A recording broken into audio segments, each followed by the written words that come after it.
I got out of the game 12 years ago, and 12 years ago is when everyone kind of started scrambling because they realized the extent of sexual exploitation in the United States. And so the first 2 years I was out of the game, I stayed in an apartment with my son. And I remember being truly scared for my life and just worried that I would be found, worried that the John I was living with would go to the police and get the police involved, and I would have to say who I am. There were just so many things. And I had a son who is from a rape. And I remember just having to spend 2 years figuring out what that even looked like. Like, what did being a mom look like? What did I need to do? All while being incredibly broken. Once I started, I actually met my neighbor who worked with a human trafficking nonprofit back then, and it kind of went from there. But even then, it was so frustrating because you get these slivers of hope and light where you see beyond what you thought was possible, and you want it. And you call a number and they say, shoot, we have no resources, but call these 4. So then you have 4 numbers, and you lose just a tiny bit of hope because you got to know.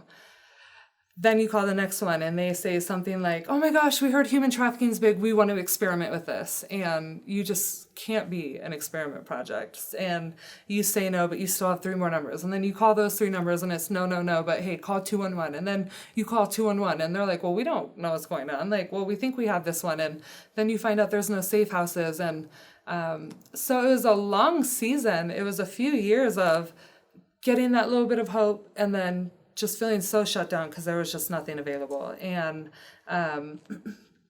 over time, there would be someone that was there that would work me through those years. I'd go see a doctor or a therapist and, like more resources. I never gave up. That's number one, is perseverance will build endurance that survivors need to get through their life and be successful. I think the healing will be lifelong. I still face instances where, I'm trying to figure out who I am and my identity and what I love and what I stand for. Because when a girl goes into the game, people don't understand when they're going into hit these licks, it's very traumatizing. You don't know what you're walking into. You are having to do fetishes that are not fun. There's just all these things that happen. And I remember at one point I was so resistant that my trafficker took me to a bottom in a different family and said, show her the ropes. And I was just like crying the whole time. And the girl told me, just be who he's posting you as. It's the only way you'll get through the call. Be who he is. Pretty much what she's saying is disassociate when you get in there. And so for 2.5 years, I got in this pattern of completely disassociating and being who these people needed me to be.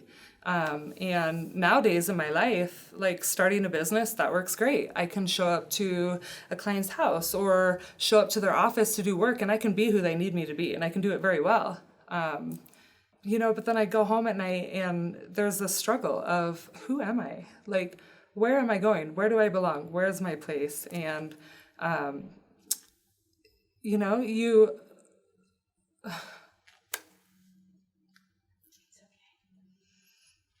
you find your tribe and you find good nonprofits like IOB. Hashtag IOB. But seriously, you have to find people who understand trauma and they know the game and they want to help. And it's so much work, so much energy. Sometimes I'm like, why can't I just figure it out? And because I feel so bad for the people who have to keep meeting me halfway, but they do it with so much grace. And you just one foot in front of the other. And I think by people continuing to rattle the cages and shout from the mountaintops and do the hard work, I just truly believe that we can change the game.